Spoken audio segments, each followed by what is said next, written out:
Thank you very much for having the opportunity to talk to you about climate change, Corona and Christianity, religious education for sustainable development in a wounded world. My name is Claudia Gärtner, and as you can hear, I'm from Germany, Dortmund. I'm a professor of practical theology and religious education at the Technical University of Dortmund.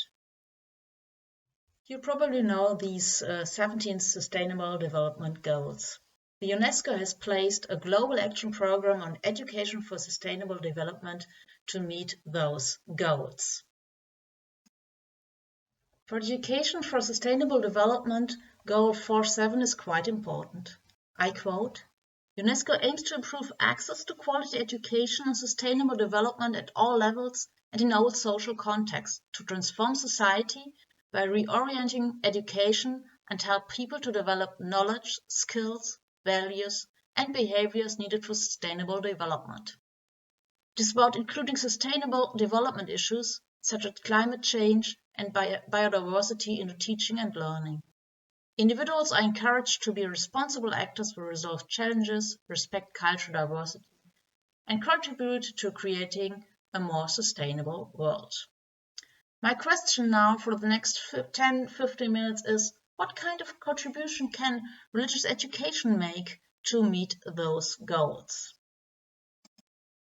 So let's get a deeper insight into the Goal 4.7. The Goal 4.7 wants to develop knowledge, skills, values, and behaviors. These are kind of formal competences who are lacking a normative orientation. If you read on, there are some vague references to concepts of justice, but that's it. Further on, it's about individuals who have to be encouraged to be responsible actors. So it's kind of a drive to individualize the problem solving.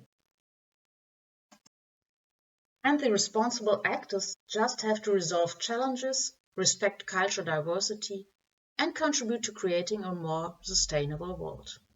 But there's no word about possible conflicts that might arise between these sustainable goals. The students just have to keep coping constructively with divergencies and conflicts. But how? This figure demonstrates that there are many conflicts between the sustainability goals. For example, the conflicts between ecology, economy, and society. In this perspective, Huckel and Waltz evaluated the previous decade of education for sustainable development as followed. I quote, "The UNESCO has trimmed and taped the decade of education for sustainable development so that it does not challenge neoliberalism and fails to develop global education for sustainability citizenship." So the points of criticism in a nutshell. The concept of sustainability has its origins in economy, and it has an anthropocentric perspective. Usually, the goal of education is education. It aims to form educated subjects. But education for sustainability tends to functionalize education and to transfer problem solving to future generations. To summarize, at the moment, ESD is the most widespread, influential concept.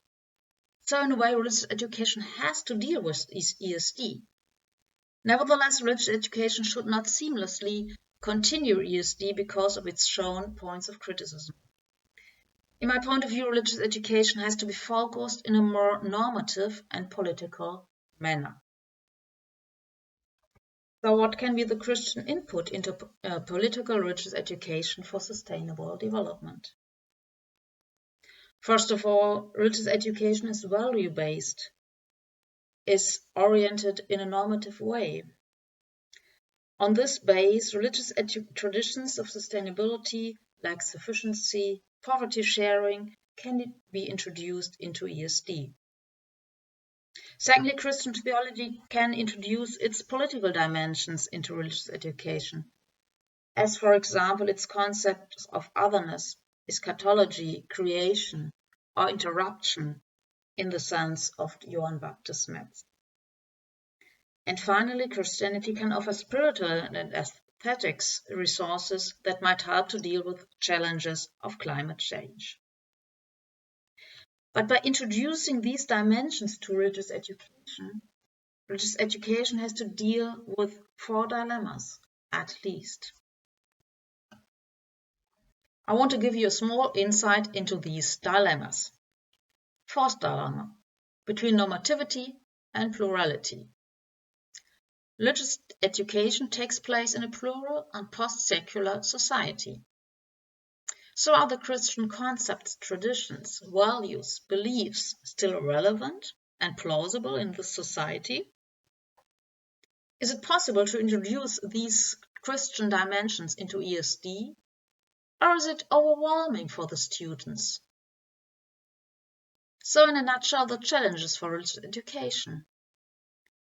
It's the task of religious education to translate religion into secular discourses, as proposed, for example, by Habermas. It has to look for possibilities to interrupt non-religious discourses and thereby avoid overwhelming. One possibility is to introduce normative positions very transparently, reflectively, and in the same time controversially to ESD.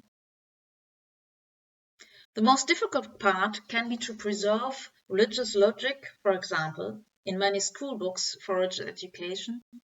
You can see units about collecting waste, saving water, and combining it with the theology of creation.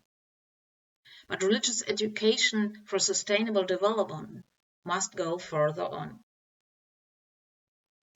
Second dilemma, between determinism and hope of change. On the one hand, we live in a hegemonial capitalism, and also all of our students, as ourselves, are entangled in the system. On the other hand, we believe in the message of the kingdom of God, and we want to teach about resistance, hope, and also the alternative practices and experiences of otherness that might arise of the message of the kingdom of God. So how can we teach the hope of change in a determined world to students living in this world? Religious education often hopes to contribute to change. I share this kind of hope, but nevertheless we must face the limitations of it. So I think it is quite important also to introduce eschatological hermeneutics into religious education. Our practice will also always be preliminary practice that has to be completed through God. So we cannot aim to preconfigure a utopian society, but we also have to deal with repeated failure due to freedom, sinfulness, and structural human guilt. In religious education, I think we have to concentrate on a refigurative practice. We have to deal with repetitive creation of utopian present in a dynamic society. Third dilemma, ER between self-purpose and functionalization. As you all know, religion is a source of resilience, for example, dealing with environmental catastrophes. In religious education, the spiritual dimension is quite important. On the other hand, religion is also a source of resistance, for example, against environmental destruction. So the challenge for religious education is to combine the spiritual and political dimension. Thereby, religious education has to reflect that religion has a spiritual and political function, which can be a huge benefit to religious ESD.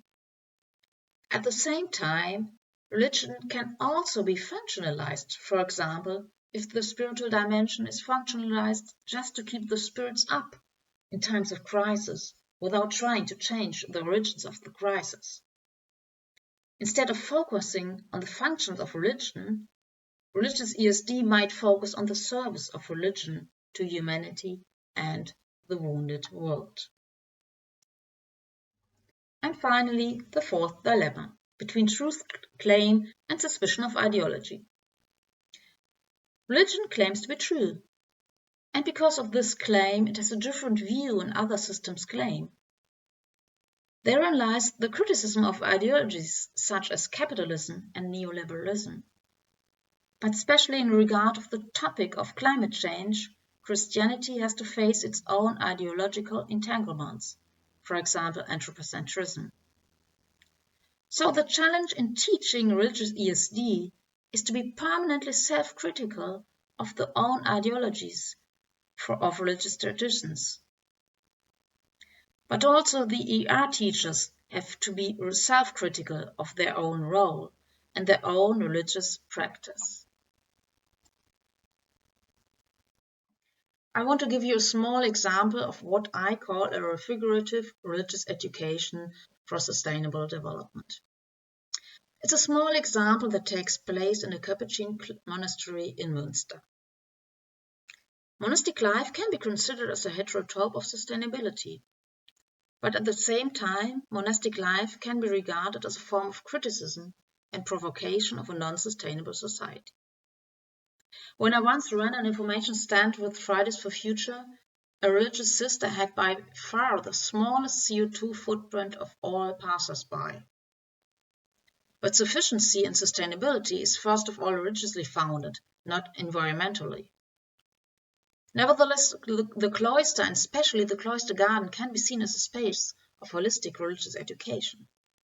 And the pictures you can see the Capuchin cloister garden in Münster, who organizes spiritual gardening for children. And this cloister garden was also awarded a UN prize of biodiversity and sustainability. So can monastic life serve as a model of another world is possible? Can it serve as a model where students can learn how to live a sustainable life, a good life? I think it's not that easy, especially in regard of the 4 dilemmas I mentioned before. In religious education for sustainable development, you can and you have to be aware of the conflicts and dilemmas monastery life has to deal with itself. Monks also live in a capitalistic world.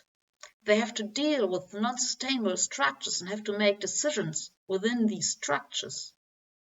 For example, whether to stay in a huge, old monastery or to move in a small, energy-sufficient apartment.